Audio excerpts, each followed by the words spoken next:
এত কিছুর পরও কোনো অনুশোচনা নেই আওয়ামী লীগ নেতাদের। এবার এজলাসে দাঁড়িয়েই হুঙ্কার ছাড়লেন সাবেক খাদ্যমন্ত্রী এবং সাবেক আইন প্রতিমন্ত্রী কামরুল ইসলাম। জানিয়ে এজলাসে বেশ কিছুক্ষণ হইচই চলে।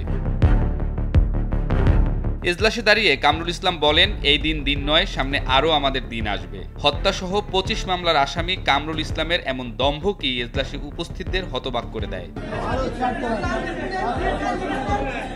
2008 সালে আওয়ামী লীগ ক্ষমতায় এসে কামরুল ইসলামকে আইন প্রতিমন্ত্রী করে।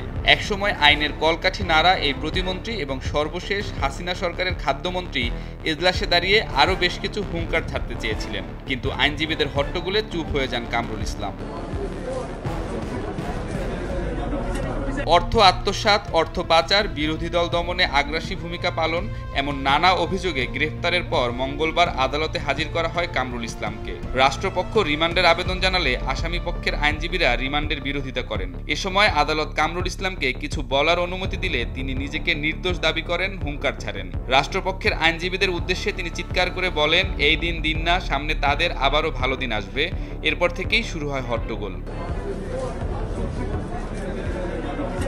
এজলাসে বেশ কিছুক্ষণ হট্টগোল চলার পর আদালত কামরুল ইসলামের 8 দিনের রিমান্ড মঞ্জুর করেন। এর আগে সোমবার রাতে কামরুল ইসলামকে রাজধানীর উত্তরা থেকে গ্রেফতার করা হয়। রাষ্ট্রপক্ষের আইনজীবীদের আবেদনের প্রেক্ষিতে রাজধানীর নিউ মার্কেট থানার ওয়াদুদ হত্যা মামলায় তাকে 8 দিনের রিমান্ড দেয় আদালত।